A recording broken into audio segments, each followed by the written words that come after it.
Eu sou Hildegard Schneider e líder de World Wide Wings. E aí vem o 12º episódio da minha série O Despertar da Noiva, com o tema O Deserto como Abrigo durante a Grande Tribulação, parte 1. Continuando o episódio sobre o arrebatamento secreto, no qual mencionei que a noiva de Yeshua será levada a um local seguro durante a grande tribulação na terra e não no céu. Então, foram entregues à mulher as 2 asas da grande águia, a fim de que pudesse voar até o local que lhe havia sido planejado no deserto, onde seria sustentada pelo período de um tempo, tempos e meio tempo, absolutamente fora do alcance da serpente. Apocalipse 12:14. Para entender por que a noiva é levada para o deserto na grande tribulação, devemos usar 2 princípios divinos. O primeiro princípio divino diz que a história bíblica é também, ao mesmo tempo, sempre uma profecia.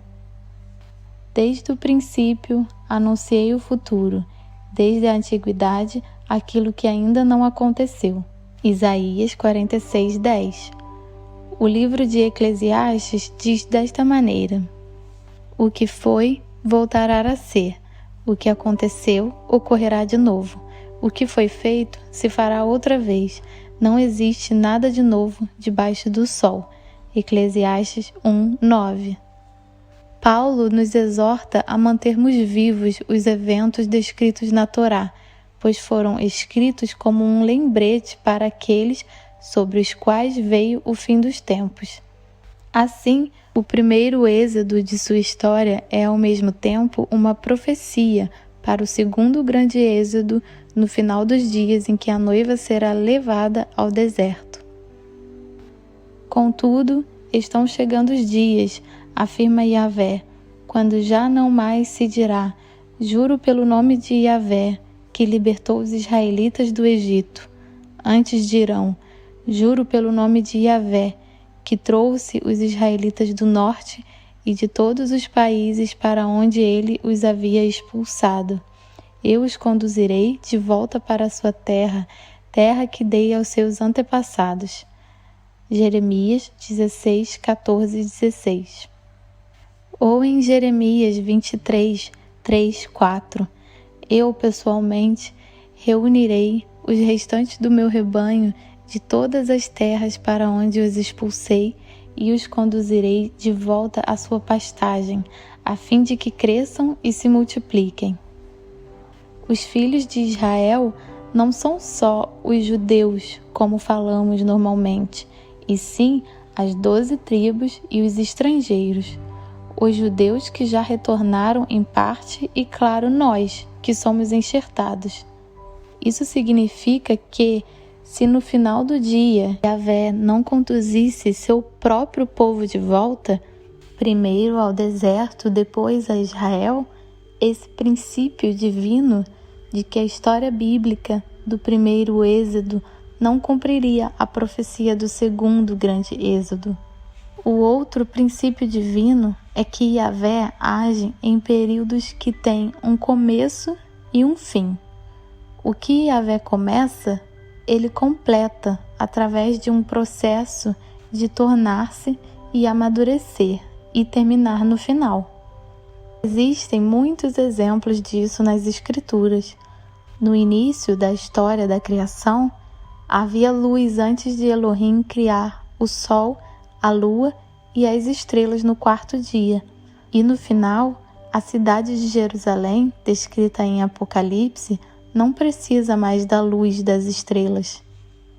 A cidade também não necessita do sol nem da lua para que brilhem sobre ela, pois a plena glória de Yahvé a ilumina e o Cordeiro é o seu candelabro.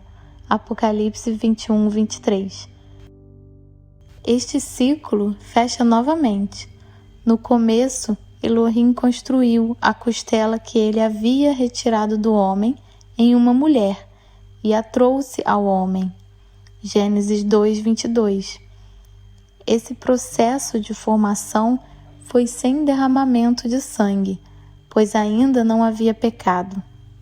Mais tarde, uma mulher nasceu no fluxo sanguíneo na cruz, quando os soldados apunhalaram Yeshua pelo lado. A última palavra de Yeshua na cruz vem da raiz hebraica kalal, que significa completar, para terminar. É a mesma raiz da palavra para noiva, kalar. Este ciclo também é concluído dessa maneira. Voltando agora à mulher que é alimentada no deserto por 3 anos e meio durante a grande tribulação.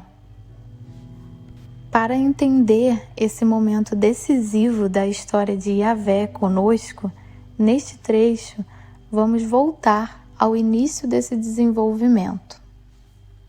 O pai da fé dessa mulher que somos é Abraão. Somos enxertados nesta raiz e na árvore de Israel e, portanto, temos um background hebraico, não greco-romano. Quando Yeshua voltar, ele não governará de Roma, mas de Jerusalém. Ele manterá o calendário bíblico e suas festas, e não os feriados greco-romanos. E quando estamos nele, andamos em seus caminhos com ele. E se alguns dos ramos foram podados, e tu, sendo oliveira brava, foste enxertado entre outros, e agora participas da mesma seiva que flui da oliveira cultivada, não te vanglories contra esses ramos. Romanos 11:17. Aqui fala da árvore de Israel. Os ramos que foram quebrados são os judeus que não creram em seu próprio Messias. Eles foram quebrados da árvore. E você é um ramo de oliveira selvagem, alguém que era pagão antes e não conhecia o Messias. E agora, através da sua crença em Yeshua, você foi enxertado nos ramos da fé. Você foi enxertado em algo que já existia, não uma igreja greco-romana e uma nova religião. E diz que você participa da rica raiz da oliveira. Na raiz está Abraão, que é chamado o pai da fé, porque com Abraão, Yahvé escolheu uma pessoa, um povo, e porque Abraão creu na eleição, e isso foi considerado a ele como justiça. Gênesis 15 diz: E Yahvé prometeu a Abraão que ele abençoaria todas as nações através de sua semente. Sua semente é uma palavra singular e refere-se ao Messias. Então você compartilha da raiz hebraica e o que Yahvé prometeu a Abraão. Abraão não era judeu, ele era hebreu. A palavra judeu aparece na Bíblia pela primeira vez na história de Esther. E um dos hebreus, Jacó, foi chamado Israel. A oleosidade da oliveira nos pertence tanto quanto os judeus crentes, mas também se aplica nesta parte. Não te vanglories contra esses ramos, porém, se o fizeres, recorda-te, pois, que não és tu que sustentas a raiz, mas sim a raiz a ti. Romanos 11:18. Isso significa que pertencemos à mesma raiz. Antes de sermos enxertados, estávamos fora do Messias, separados da aliança. Não éramos cidadãos da comunidade de Israel. Estávamos sem esperança no mundo. Não precisamos resistir aos ramos incrédulos, porque já fomos incrédulos. E pela fé fomos enxertados, e pela fé até os judeus incrédulos podem ser enxertados. Não se esqueça da raiz que o carrega. E se você acredita que se tornou uma semente de Abraão, então vós direis: os ramos foram cortados para que eu fosse enxertado. Romanos 11:19. Portanto, pode-se dizer que aqueles que tinham a Torá e não acreditavam foram rompidos, mas nós, que cremos no Messias, somos enxertados e depois guardamos a Torá. A Torá não pode nos salvar, mas se formos salvos crendo no Messias, guardaremos sua Torá. A palavra de Yahvé pode criar fé em nós e temos o poder de ser obedientes através do Ruach HaKodesh. Paulo nos adverte. Considera, portanto, a bondade e a severidade de Deus. Severidade para com aqueles que caíram, mas bondade para contigo, desde que permaneças firme na bondade dele. Do contrário, também tu serás cortado. Romanos 11:22.